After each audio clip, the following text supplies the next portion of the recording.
everyone. Welcome to the International African American Museum Center for Family History podcast.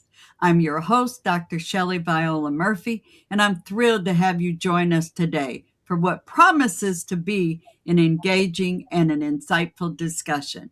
I'd like to give a special welcome to our museum members. This podcast is live streaming right now on YouTube, Instagram, and other platforms, and also at the museum in Charleston, South Carolina. We're proud to bring you this monthly podcast series held on the third Saturday of each month, where we explore topics that bring African American history, genealogy, and culture to life. These conversations are part of our ongoing commitment to connecting communities with their rich and diverse heritage. I am joined by Brian Sheffey, the director of the Center for Family History at the museum in Charleston.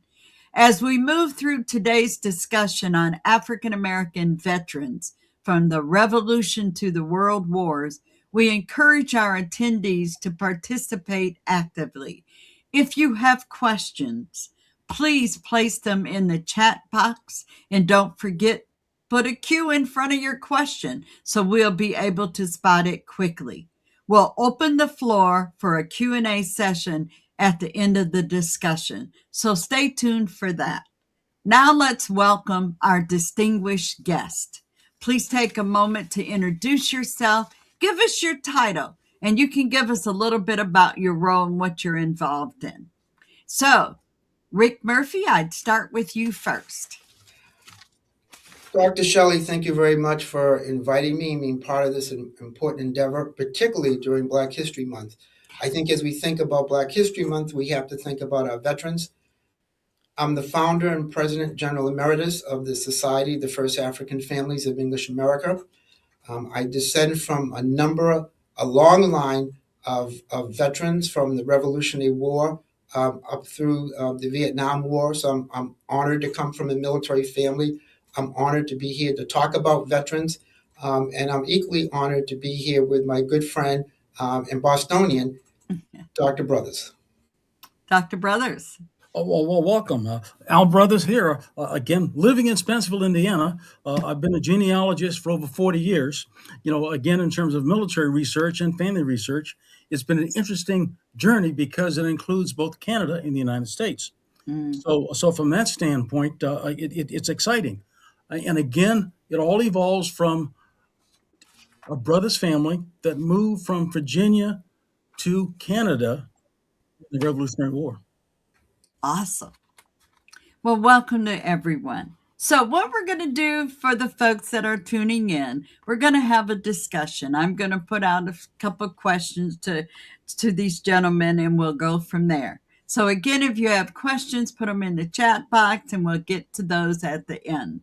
And also, so first thing, and I'll start with Dr. Brothers, why is it important to revisit and uplift stories of African American veterans, especially those from the earlier wars like the Revolution and the Civil War? And Rick, after he's done, you're welcome to chime in or add in or whatever. So Dr. Brothers, that's the first question we want to look at. As a military genealogist and historian, it's interesting. The key thing is because so very little is known. When you think about it, in that context, whether it be school or anything else, very little is known. Unless your local library or museum happens to cover the topic, there's very little known. I know as a kid, I did, since my father and his brothers served in World War II, I did ask a little bit of questions, and they gave me a few answers, not very many. Mm-hmm. And when I spent 22 years, I then had a better appreciation of where they were coming from.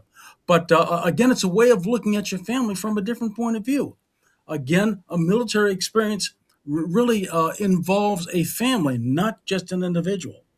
Again, yes, I was in for 22 years, but so was my wife. When you think about it, because she maintained the family while I was gone, in that sense. And again, we worked together to, affiliate this case with the Air Force.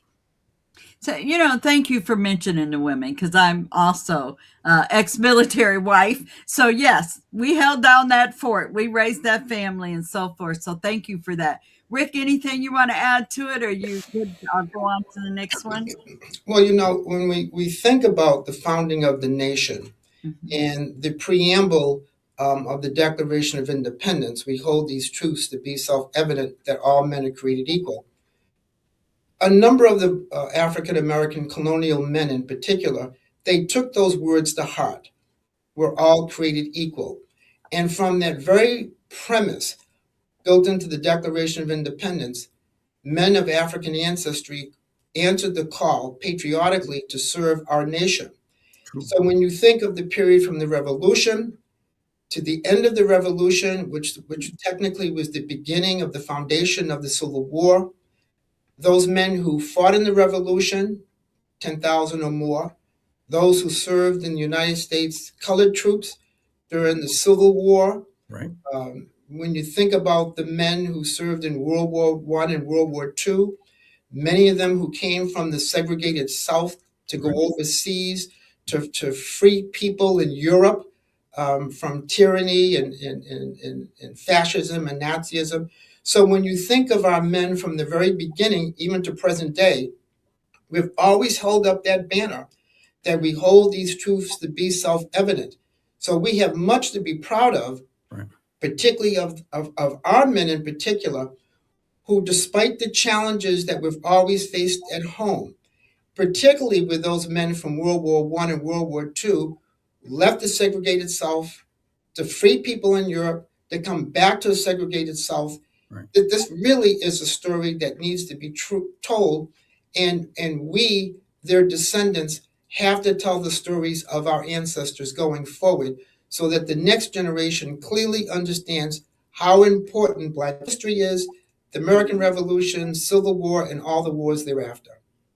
Yeah, you're bringing a good point because most people don't know.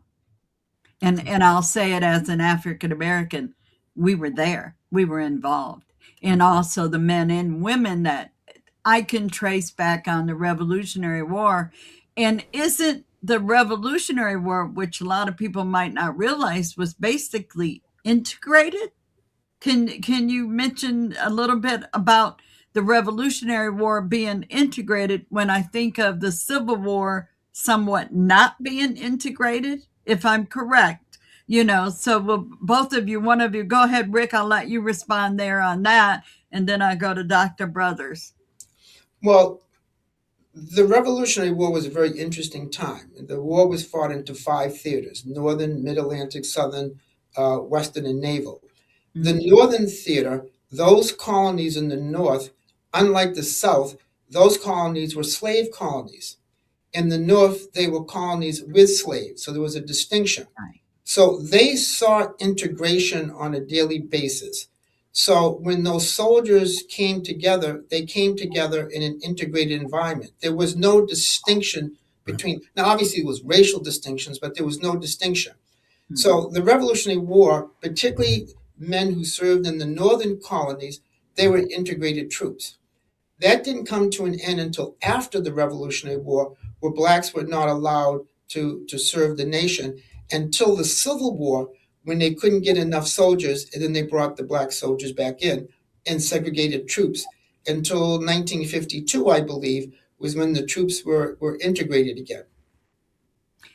And it's really sad not to be able to have this. And again, this is why we're doing this talk, because there's so much history that we've got generations that don't know any of this because it's not taught in school.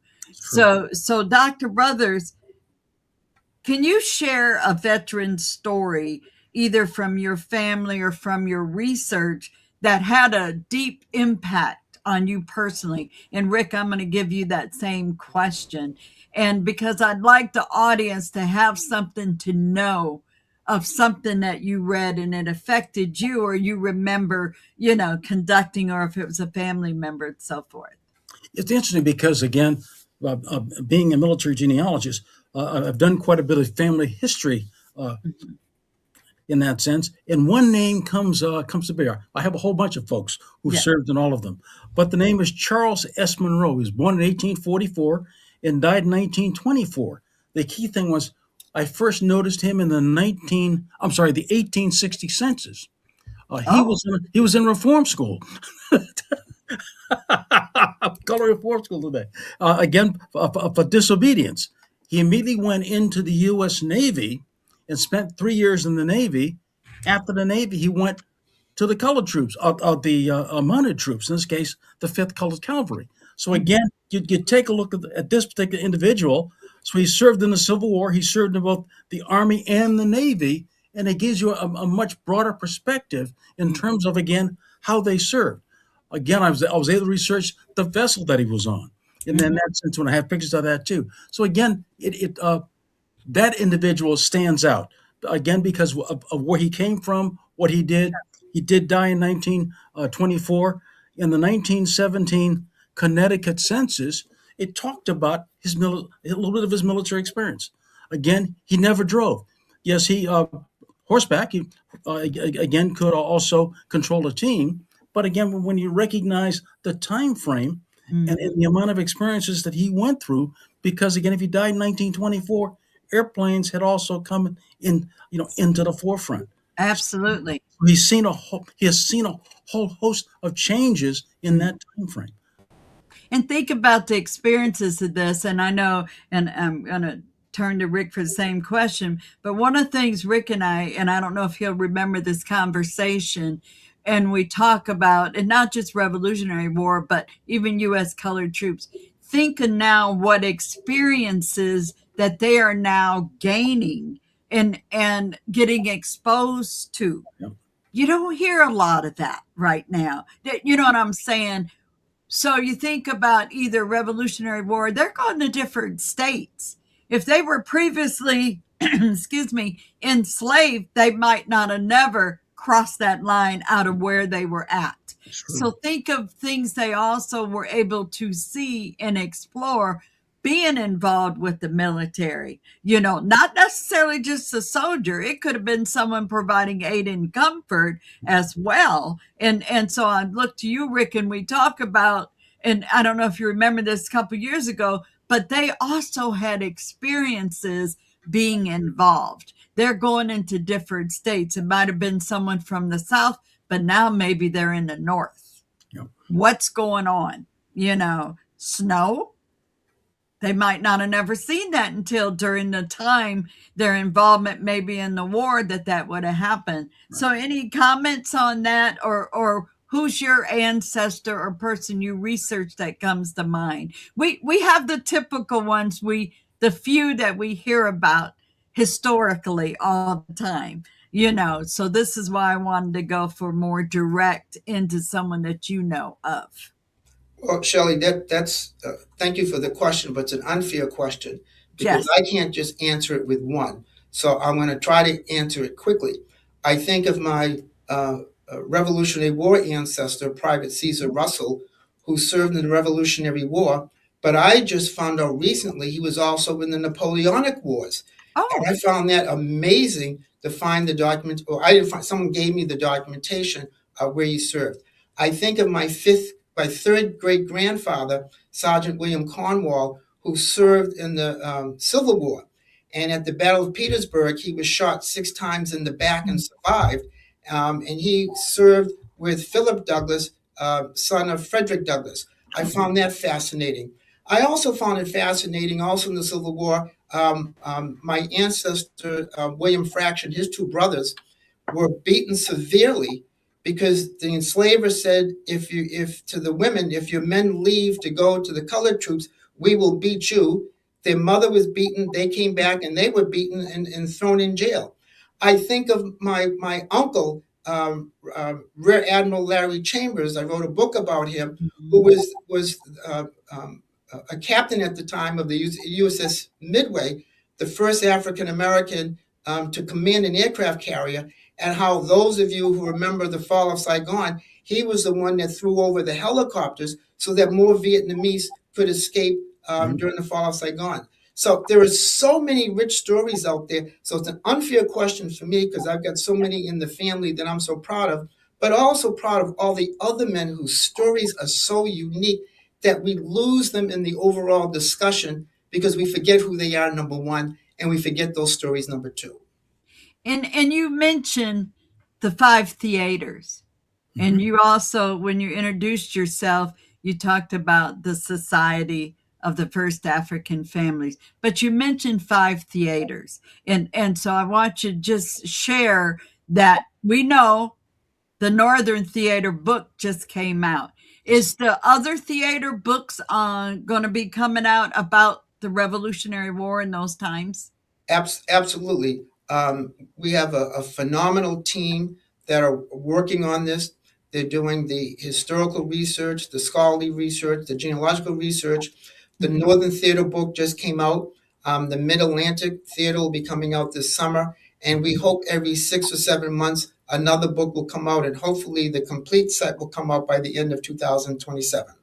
That's Nice. amazing. And again, we're yearning for that. So, Dr. Brothers, you mentioned your gentleman. Where was he born at? He was born in Massachusetts, Littleton, Massachusetts. Charles Okay. S. Monroe. Okay. Again, out of a family of about eight, type thing. And the funny part about it is, if you go into the 1860 census, you'll find that five of the young brothers there, in fact, were in the war together. And will you repeat his name again? Charles S. Monroe. Monroe. Monroe. Again, that's my paternal side. Got it. Again, and my grandmother. So it's an interesting situation when you look at things like that. On the brother's side, the brothers family didn't come back to the U.S. until, let's see, that would be 1908. When they left Virginia and went to Nova Scotia, they stayed there and didn't come back to 1908 because of the economic situation up in Canada at that time. Sure, sure. So again, they were not involved in that type of thing. But all of my relatives, in one way or the other, have been involved in World War One, and again, greatly in World War Two. In that sense, too, a few of my relatives have been involved with me in Vietnam, and very few were really involved in Korea. Again, because that was a much smaller war in that sense, too. Sure, And sure. that's again, I'm the only pilot, which is okay. That's You're the only pilot out of all the family members that have served. Interesting. military pilot. Most of them, again, in the Army, when you think about it, again, many were involved with the Tuskegee Airmen, but they themselves did not fly. But most of my family members were infantry people in that sense. So when you look at it, and you look at it from a military history standpoint, you begin to recognize there's a whole host of family members. And one of the things that struck me, I did this for a presentation. I had 21 family members involved in the Civil War. Wow. And only had one that died. That's amazing. That's true. But again, you're both making points. These stories need to come out. Yes. They need to be told, because not getting it through the education system, so it's got to have to come through oral history, examples, experiences, books written, and so forth. So for the general audience, what type of records are we looking at? What are records that are best for research? And I'm going to say Black ancestry during, military and so forth for any of the wars or the time. And then we'll talk a little bit about the challenges. And so, Rick, I'll let you go first on any records that keys off for you that are critical that we should look for, looking for Black ancestors. Well, I think certainly after 1870, the census records are important because they set a marker. They tell you where people lived. They tell you what states they were from. They tell you what counties they were from. They tell you what cities, towns, or villages, or hamlets that they were from. That's a good starting point.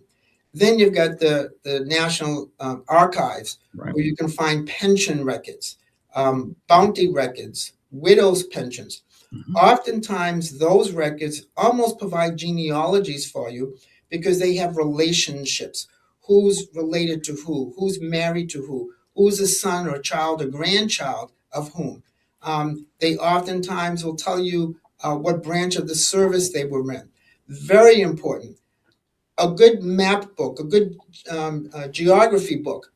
So when your ancestors fought in a war, to go back to find out where that battle took place, whether it's domestically or internationally, you want to know where they were. You want to follow their footsteps. You want to understand what was going on at the time.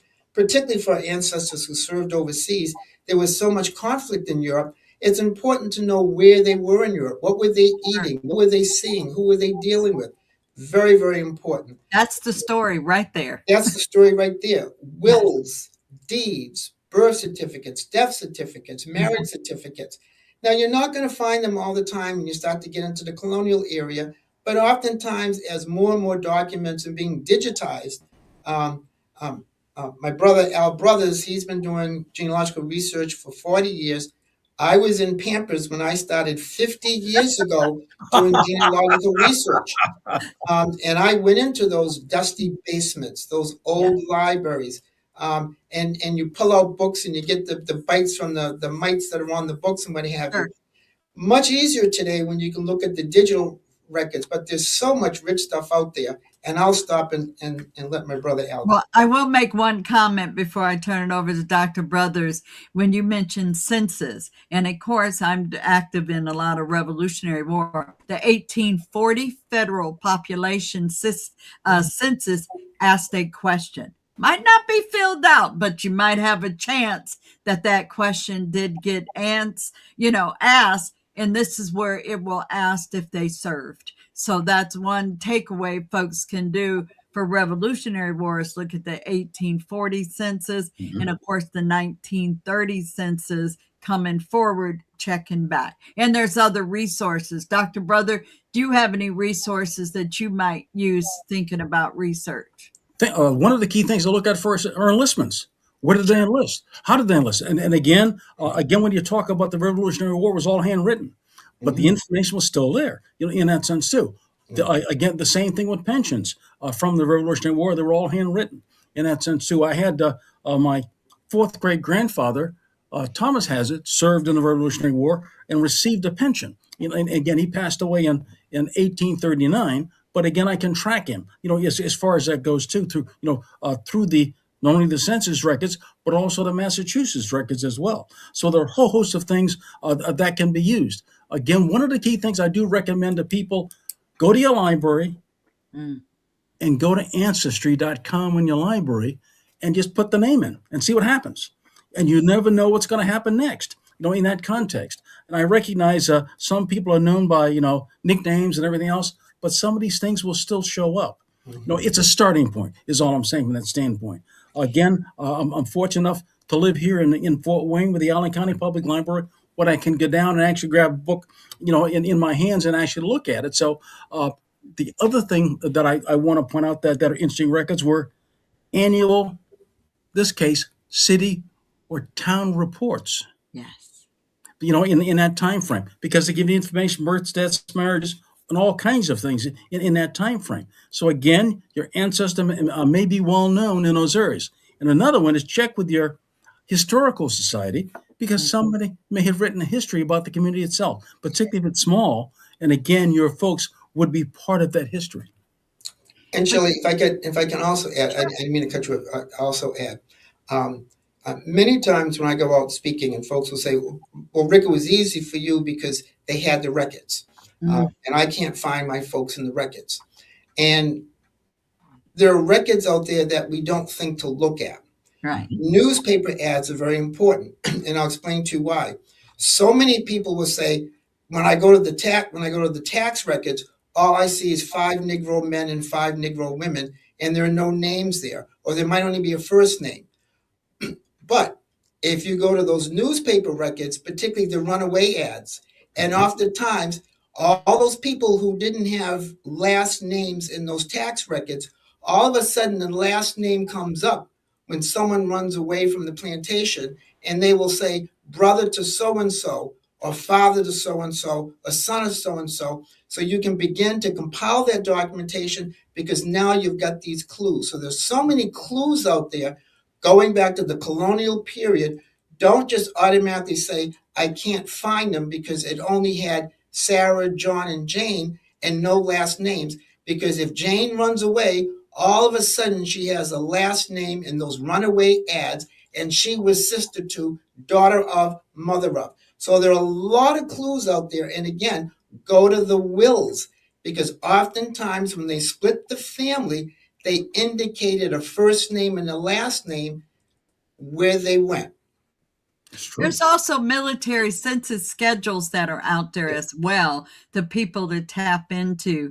And I also want to offer the fact that folks look on Facebook, look for military groups and things, or it might be the local community, that they're really researching. So from you guys' perspective, how did the military service, and I'm thinking from Revolutionary War to the World Wars, how did military service offer opportunities for African Americans beyond, say, the battlefield? And again, we got support positions. Not everybody, they're a soldier, but they might not have been on the battlefield. But what opportunities were actually out there? Because some of this, I think, could also lead to records that still could be found. Fold 3 is one side I think of. Nara and Rick, you mentioned a couple record places. Also, Dr. Brothers, you said Ancestry. Well, don't forget the Family Search Wiki. Both, yes. Pinpoint your location. Yeah. So you got Family Search, which is a free online site. Ancestry is a paid site. But again, it's time to start looking at that and asking questions. Where are the records? So come back to my question. What are some of the opportunities for African Americans that had served? What do you think drew people to do? And we'll go from there. Go ahead, Rick. Well, the Revolutionary War is very interesting. And I'm always asked, why did these black men join?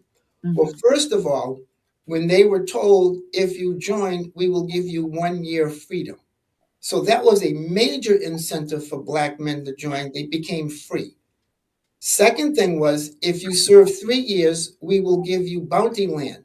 Well, if you were an enslaved person, all of a sudden you realize you were property for someone else, and they're going to give you property for 3 years. What do you think those men did? They stayed for 3 years. Then they were told, we will give you a military salary if you serve for additional time. Well, now they went from enslavement to a property owner to getting a paycheck and money they could send back home to help build that barn or that house or buy those animals. Major incentive.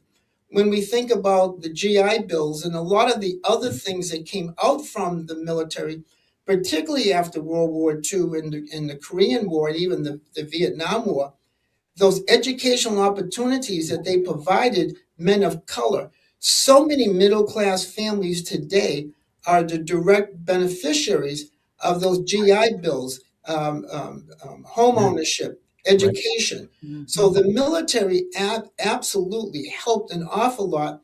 And many of the men from the northern cities in the South who lived in impoverished environments, the military provided them an opportunity to see the world. It gave them an opportunity to look at themselves very differently. And when they came home with an incentive that they might not have had otherwise. Dr. Brothers? Yeah, I have to agree. Again, one of the key things was part of the military was seeing more of the world, seeing more of outside your community. I mentioned earlier. That's the key thing right there. Again, you have folks from the South heading to training camps in the North. You have folks from the North heading down to the training camps to the South. I'll give you a funny story. We have in Indiana, again, a large training camp in Indiana. My father and my father-in-law went there, and for some reason, they had a problem with the local folks. And fist fights the whole gamut. Well, the military thought, we're going to fix them. We're going to send them down south. Wrong move. They sent them down south. They forgot they also had guys from Boston, from New York, and all the other stuff. All of a sudden, the sheriff says, get them out of here. These guys are tough. They don't play games. And so immediately sent overseas. Right. So again, it was a change in venue. It gave other communities a chance to interact with people of color in many cases, a very, very positive way. But again, because in smaller, for example, Indiana towns, you never would have seen them, from that perspective. They only would have lived in larger communities for the most part. That's not true all across the board. So again, a military experience is a unique one in that sense because it can provide you for a better life outside the military. And Al raises a very interesting point because after the Revolutionary War, many of those men became sailors. and they worked the docks, and they went south, and they were telling those Southerners how they became free up north. They began to tell them how they could read up north. They were doing different things, and they didn't want those guys coming down south anymore, or they wouldn't let them off the ships. When they sent those guys from the north down south, they wouldn't sit at the back of the bus. So they were always bringing their values that they had lived and learned in the north down to the south. And that's really what helped break up segregation in the South, is when these soldier boys came back after World War II, after Korea, and after Vietnam. And what was the saying? There was a World War I saying, how do you keep them down on the farm after they've seen Gay Paris? Once these guys saw what Europe was all about, they were treated much differently in Europe. Right. When they came back home, they may not have become the rabble-rouser, but they really pushed the envelope the best that they could. So all of those things began to change the system. That's true. And I think that the Vietnam War, and I had a brother that served in Vietnam. And of course, I'm a teenager at this time. And the treatment was unbelievable. As far in local communities, I must say, coming home and honoring the service and stuff. And there's still things out there, that they weren't recognized for. And again, I think because of living through the experience of him coming home and what either happened with him or experiences he had. I mean, Uncle Sam is taking very good care of him now, but it was like 10, 12, 15 years before he was grabbed and taken care of. Yeah. So there was a lot of stuff that happened during that time. And again, so these men and women that came home had different experiences. Like you said, they saw Paris, they saw this, they saw that, and then we think we just had a great acknowledgement. So thank you, Tyler Perry, for the 6888 in the women group of the male service regiment and all of that. There's people that had no idea. And to bring light of that, and again, I'm going to mention about the African American women and their role in military history and so forth. That was just one example. That was World War II. Yeah, Are there other examples from yes, the other wars? I want to point out that again there were a number of female spies, black spies, Yes. across these all the wars. wars. All of them. And because they were able to mix in the community, Yes. and not be observed and then pass information They on. were not paid attention to. Not pay attention to at all. And Yes. so from that perspective, they provided quite a bit of service in that sense. Sure. Again, because they provided needed intelligence, as a military force would move forward. Right, that brings up Harriet Tubman. Yeah. Big spy right there. Go ahead, Rick. And Shelley, Al is a few years older than I am, and our families knew each other very, very well. And as a young man, we would look up to people like Al Sure. Brothers because he was an officer. He was a commanding officer. Can you imagine what it was like for those young men from the South now to see a black man who was a commanding officer in a uniform, straight and tall, giving commands to everyone regardless of race or color or creed? Right. That meant an awful. So the mere fact of men like Al Brothers who held those kinds of positions, how important that was. Yeah. I know as a kid, and we talked about it before we started. He had 15 some years over me. He doesn't remember me, but I remember him. But those things meant so much. He was recognized and pointed out. So you got a different knowledge where a lot of people didn't get that. That's correct. So that was very important. That was a major thing for those Southern guys. And you've seen them in the movies when they saw a black man commanding a unit, how important that was for a young guy coming from the South where all he saw was black men being ridiculed. That was important. Or in only certain positions, not knowing all of it or so That's forth. correct. Because there has been images portrayed, throughout history of, I'm going to say, African Americans in this country in various roles, not just the military, but in other roles. And you mentioned spies and things. They have no idea what was going on. It's true. And they have no idea that now we have such an opportunity. And I think of America 250, and me personally was like, well, wait a minute, somebody's got to say something about the blacks that were involved, That's Yes, right. and across the so board. forth. And I thought, this year is not going to go by without saying something, even if I could call out one name. And I say this to the audience because it's important. There are records out there. We've named several of them. And so, looking at the historical aspect of African Americans in the military, I'm not sure they're giving what they deserved.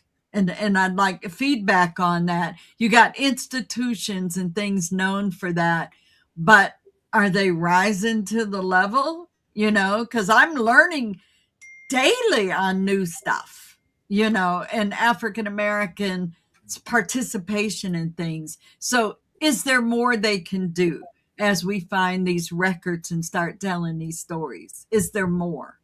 I think there's always more, and I think the venue is going to be key.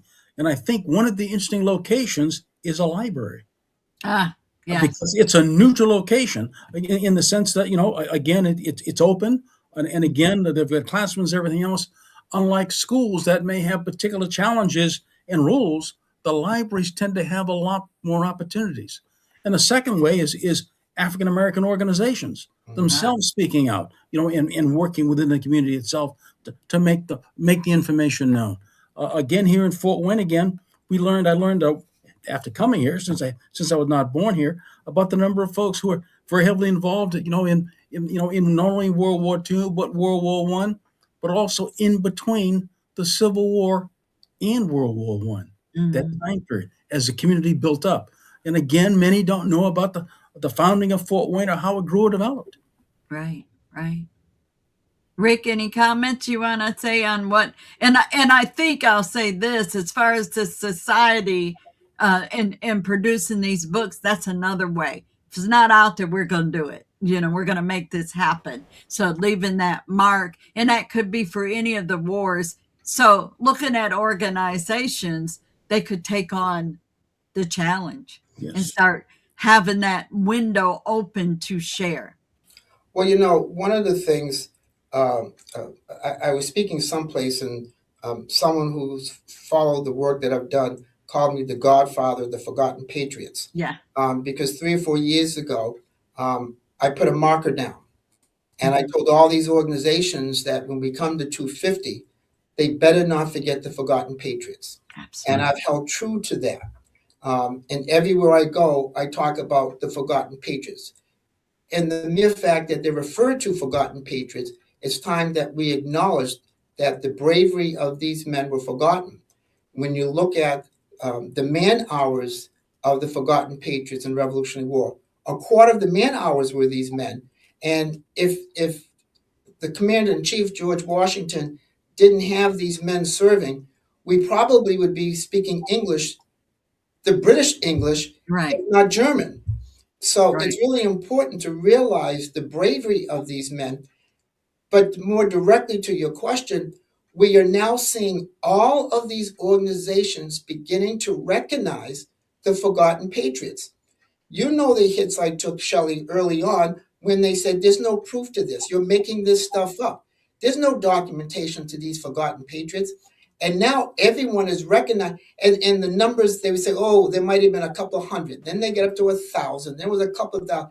And now people are beginning to realize more than 10,000 men of African indigenous descent served in the Revolutionary War. Look at those that were loyalists. Now, their roles were different, but yet it was still the same. They served whatever side that they thought. So there's an awful lot that needs to be recognized now. And I'm so happy to hear that everyone, when you say forgotten patriot, no one says, who were they? Right. Everyone now realizes who are forgotten patriots. And we now know that we have white organizations now conducting these training sessions Absolutely. on loyalists and forgotten patriots. Warms my heart, but there's so much more we need to do because we want to make sure that every American, and we must remember, Shelley, 2/3 of our ancestors were here at the time of the American Revolution. 2/3. That's right. So that means that our ancestors either fought in the American Revolution, one side or the other, or they provided aid and comfort. Comfort. If they helped grow cotton, that was weaved into clothing. Yeah. If they grew tobacco, that was chewed or smoked by the soldiers. If they grazed the sheep, that became wool clothing. Clothing. The food, all of that stuff, our ancestors provided aid and comfort to the war effort. And we need to begin to stand and tell the story of our ancestors, but also make sure that Americans today don't forget that we were here from the very beginning, which Yeah. meant we were founders of America. How about that? It's true. I Very love true. that. I love that because we're we're at a time where there's a lot of challenges going on historical aspects. And yes, we're addressing history in I mean military history, African Americans, but it's everywhere. And at least we're bringing light to this. So I think America 250 is a good time, That's but right. it's not the only time. But jump on that bandwagon Jump on that and bandwagon. share that story. You know, I'm sure there's listeners that had family that was involved, or they don't know if they were Right. involved. So that's why we throw out some of these records. And I'd like to think anybody, you know, there's that myth, oh, African Americans can't find people prior to 1870. Not true. Right. Not true. Because I'm going to tell you one right here, just as an example, is the Freedmen's Bureau that took Right. care of the USCTs. Any bounty claims or land claims or things that they were promised, they could go, those soldiers could go to a field office and get assistance. You got records on that. You got names, you got units, and so forth. So for people just getting started on the research, think about the location where people were at and also whatever regiment, research the regiment. We've got the pleasure of the internet right now, where 30 years ago we were pulling drawers open and going through little stacks in those libraries. And a lot of libraries still have those. But again, we're at the right time to gain and share. So I also want to comment that do you think, and this is going to be for both of you, that the role of African Americans military service played in advancing civil rights before and after any major conflicts? Do you think there was some connection there? I most certainly do in that context. Again, Okay. because it gave the soldiers a chance to experience something else. And when they came home, the dynamic took place within that community to make a change. So, again, yes, very much so. And again, one of the key things a military experience will do would bring together in that time frame men from all over the area Mm-hmm. who had different experiences, who could relate to the issues, and then take possible solutions home. Again, when you think of one of the toughest units in World War One was out of New York. In that sense, and you never would have thought of that, but they were. So again, in each one of these areas, certain things happen. Boston, the same thing. It just depends upon the location, the timing, and how we get these men together. Post-war, again, veterans organizations pull together in that sense and help bring a community, or I should say, make a community more vibrant because they had members who could go out and make a difference. They had enough money in many cases. They also had enough resources to get out within their own community and help change this point of view. So I'm going to give a side tip here. Folks that are listening, get in those family albums. You see somebody that's in a uniform in a photograph, you need to start asking questions. Yep. And find out about it, because now we've got opportunities of being able to research a photograph and bring in what time frame, what service, and so forth. So that's another piece that people just getting started can do. start interviewing your elders or your aunts, your uncles, not just the elders. You Right. also want your parents, whoever is there that could shed light. They might know something, but don't forget another sibling could have heard something also different. So you want to start talking and bring that conversation to light. So for both of you, Shelley, oh, go ahead. can I respond to that, Sure. to your question? The veterans in the wars had an awful lot to do with civil rights. Yes. And the problem is facts matter. Mm. Now, during the Revolutionary War, the Continental Army took on the most powerful army and navy in the world. Right. And we won. And 200,000 men in total served in the Revolutionary War. And I want to hold on to that point for 1 second. 200,000 men served in the Revolutionary War. The Revolutionary War ended in 1783. And after every war, facts matter, something major happened at the end of that war that helped civil rights. Mm. And when the Revolutionary War ended in 1783, Massachusetts, the same year, manumitted all of the enslaved in Massachusetts, because when those soldiers went home, they said, we believe the preamble, the Declaration of Independence, all men are created equal. And when Massachusetts manumitted those enslaved, that was the foundation for the Civil War. Sure. 200,000 men served in the Revolutionary War. Did you know that 200,000 Black men served in the Civil War? Right.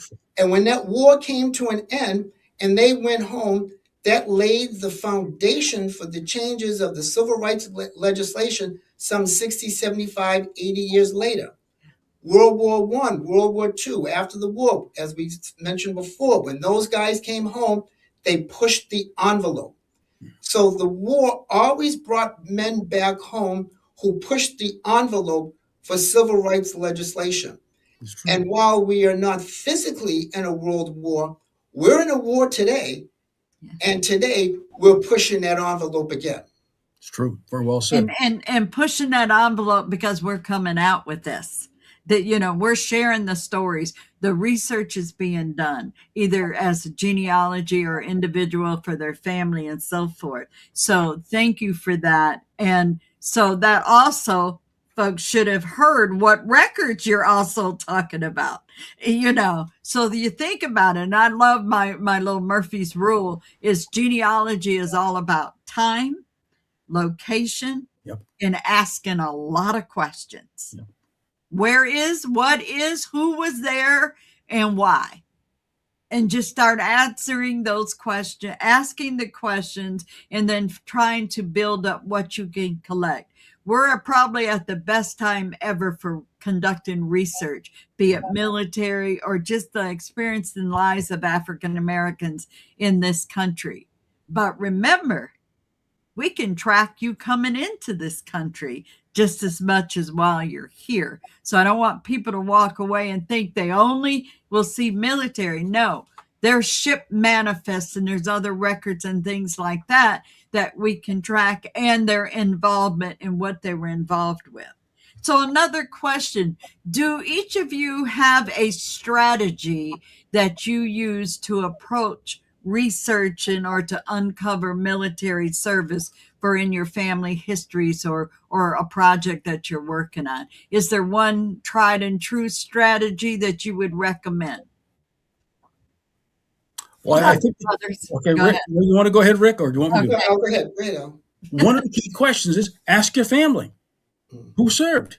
I mean, you know, in that sense too. That's the starting point. And I mean the broad family, not just, you know, your immediate family, but the broad family, because information may reside elsewhere that you don't know anything about in that sense. And then from that standpoint, and the other one is the churches. Think about it. You know, again, during World War II, the churches were very, very involved in helping the African-American soldiers in that sense too, with communication and the like. They made the church records, newspapers, again, which were the internet of the day, hold a whole lot of information. In many newspapers, like the one here in Fort Wayne, the one in Boston, there were sections specifically set aside for African American information, specifically. And And again, military service as well. oh yeah, I'm just saying again to let folks know this is what's happening within your community. Mhm.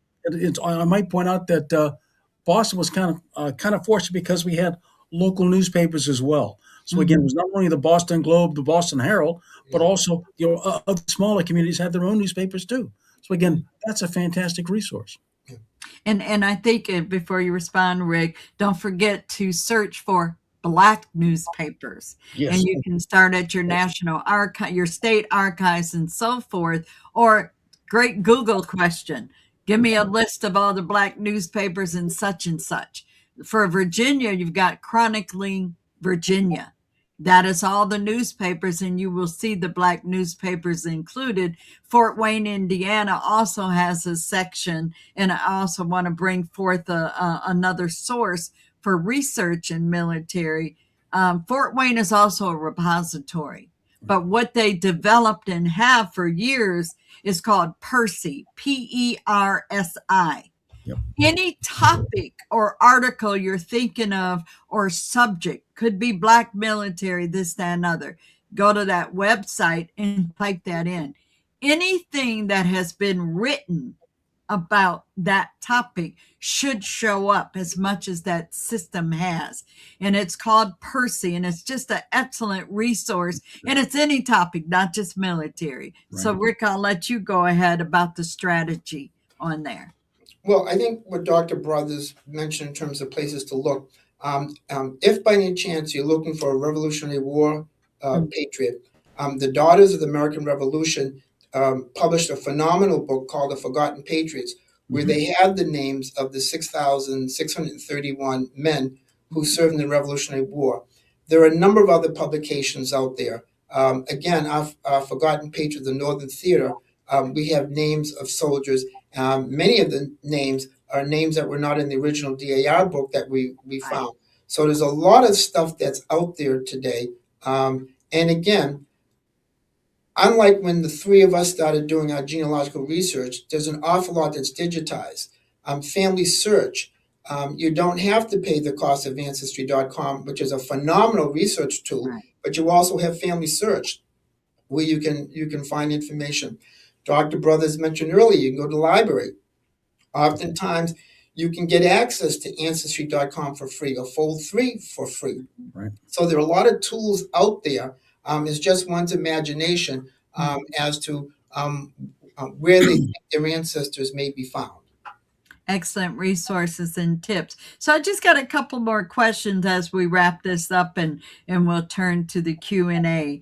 So what are, and this is coming to both of you individually, what are any current projects or memorials or community efforts that you guys are involved in or that you would like to highlight during this session?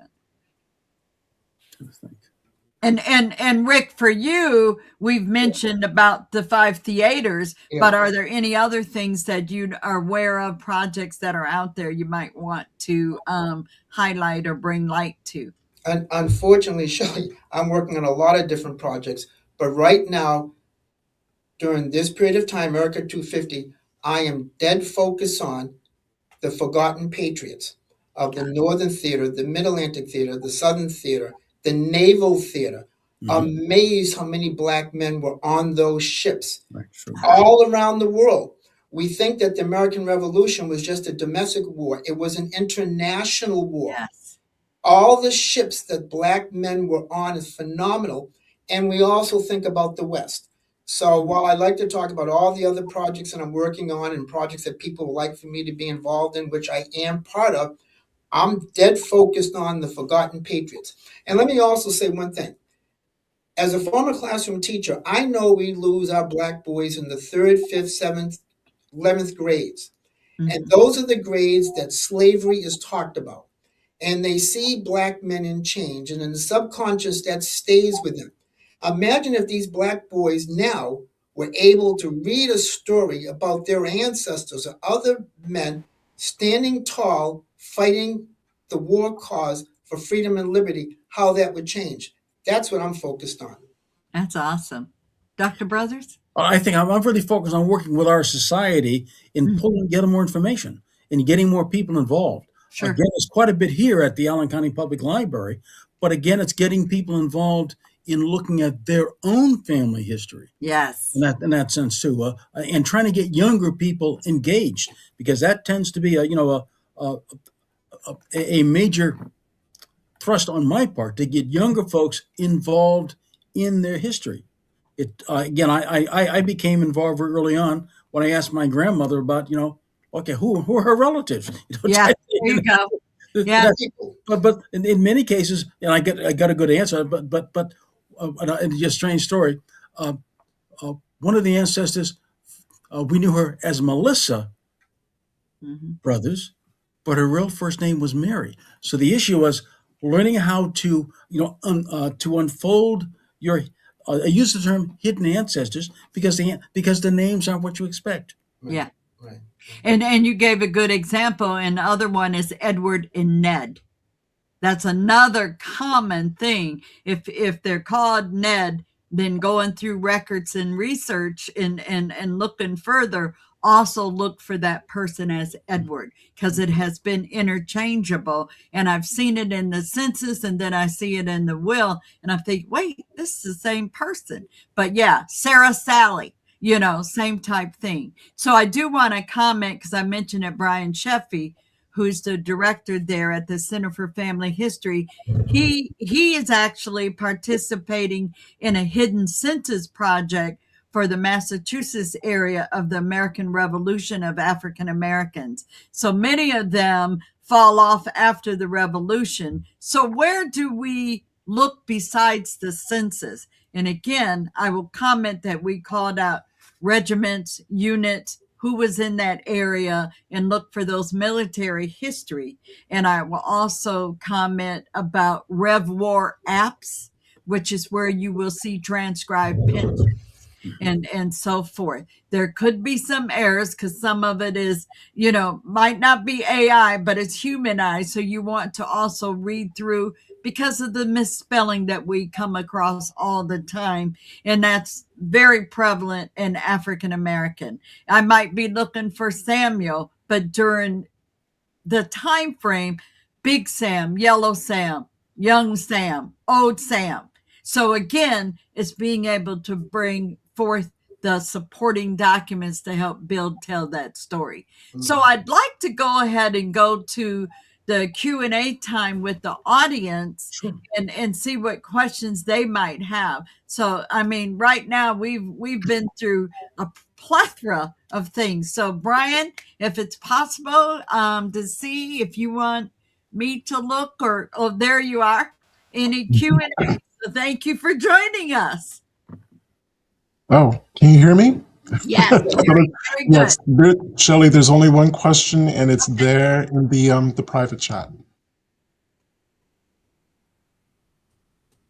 And I believe that's the question we just answered about where else besides the census do we look at. So what we can offer again, unless there's something else because I don't see it. There's nothing else. That was the only question. Okay. So again, great point on that. Don't forget all the things that were listed here and that we talked about the different record sets, also what's online, and then also what's local. So I think that's a critical point that you would have heard throughout the whole conversation is look at the whole community and don't forget like your public libraries, your historical societies, and look at joining these societies. Right. So Brian, did you have something else? Yes, someone just asked this question. Okay.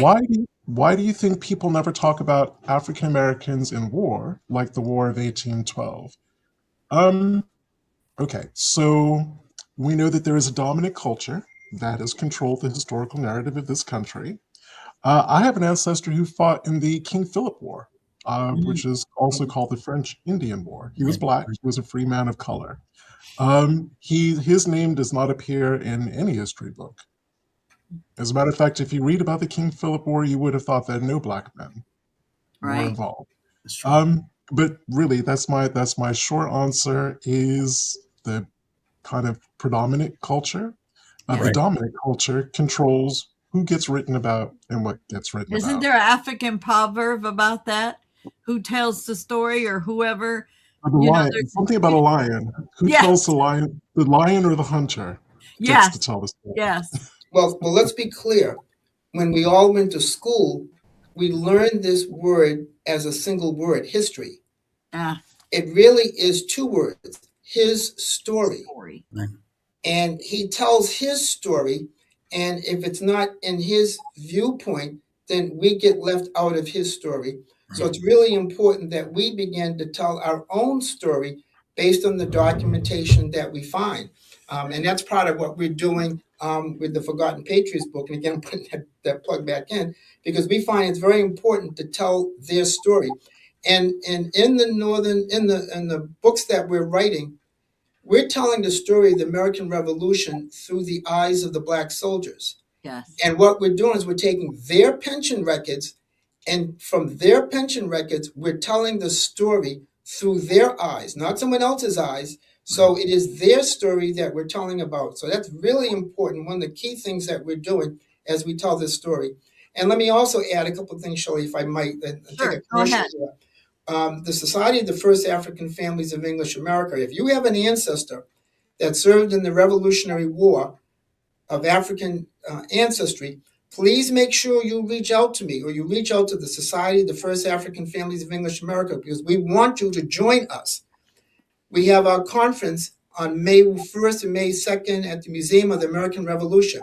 And some of the stuff we're going to be doing this year is going to blow people's minds because we are absolutely going to guarantee that when people leave our conference, they clearly understand the importance of the American Revolution, where 2/3 of our ancestors lived here, and the importance of the war effort, and the men, women, and children who served or provided aid and comfort. It's true. Thank you for that. I want to answer this one. There's one question from the audience, and then I just want you guys to give one takeaway you would like people to have, and then we'll close it down. So Nikki says, how do we work with historical and genealogical or genealogy associations to bring our ancestors' story to life? Either one of you can take that on. Shelley, if I might, can you put that message back up there again? Nikki, I want you to understand that I hear you, we hear you.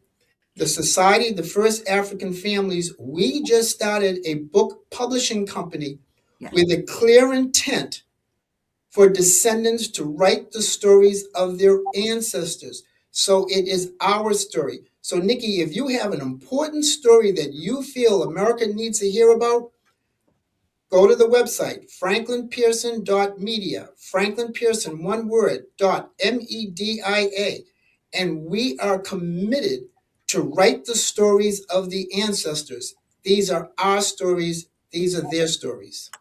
Well said. And I'm going to also say, and we need to be the ones telling them. That's right. And getting that information out. So, Root Digger, is it true that the soldier may have changed their name or even assimilated if they could pass as white? Y'all can take that question. It is possible, as far as in that sense too. And so you have to, as you look through the records, again, there's a way of recognizing or flashing back and forth. For example, between census records is one classic way of looking at it. City directories is another way of looking at it as well to see how the name may have changed. Another way, again, is ask your family. Yeah. And I also say simply survival. Yes. Well, there's something also, and Miss Root Digger, Yeah. I want you to understand, after the Revolutionary War, those men were smart, they were articulate, they were slick, and they weren't fooling around.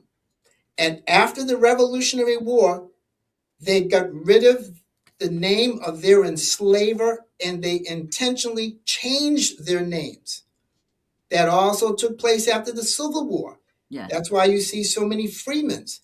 They wanted you to know that I am no longer the property of the enslaver. Right, correct. Makes it hard to do genealogical research, but in that particular case, And I know for a fact a number of my ancestors, changed their names because they did not want the names of their enslavers. How about that? It's true. Love that. Brian, did you have a comment? Because if not, Yeah, I'm because giving we them a are, chance to say one thing before they yeah, leave. okay, because we are over time. But I will give two quick examples. Sure. So didn't necessarily need to have served to have changed their name, and I'll give two different examples. So working with United States Colored True pension applications, we see that these men didn't try to pass. They were always African American, Mhm. but coming out of slavery, they were trying different identities. So you can see 3, sometimes 4 different surnames for these men as they're becoming. They're becoming who they're going to be for the rest of their life. I will give you an example of someone who did cross the color line. I'm sorry for outing this side of my family, but he was a triracial ancestor of mine, my 3 times great grandfather, Henry Coombe.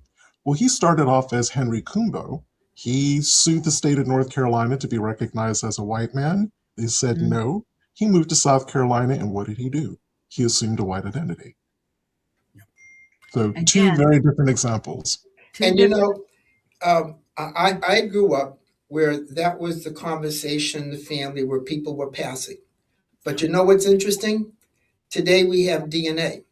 Mm, And how many of these descendants are now finding out that they have African ancestry? yeah. And that's changing the dynamics tremendously because people who once looked at us one way now realize that they are us too. I was So going to say family.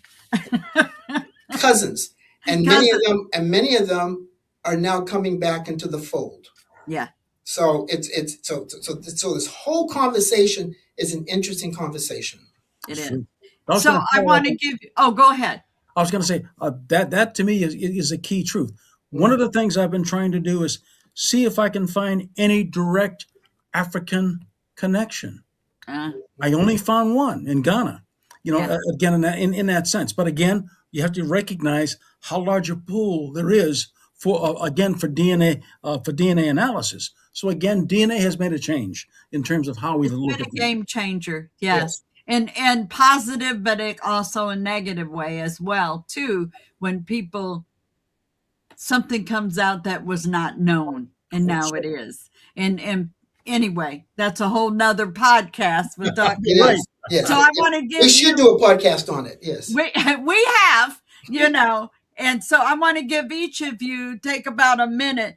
Just give us one, not necessarily a call to action, but one takeaway you would like the audience to have, based on what we discussed today. And I'll start with you, Dr. Brothers. What is one takeaway that you would like the audience to remember about this discussion we've had today? As we look at it, again, to me, as we look at it as a family, time and place make a big difference in that sense too. So again, go back like Rick and I are from Boston. Go back to Boston and see where your relatives lived. See who your neighbors are. Yeah. Because I found out some of my neighbors were my cousins, and I didn't know that until my father had to tell me that that's a cousin in that sense too. So again, look around and see who's around you because that is a key takeaway as you do genealogy research. Thank you for that. Rick? I want to step back a bit, and we just got through talking about people passing.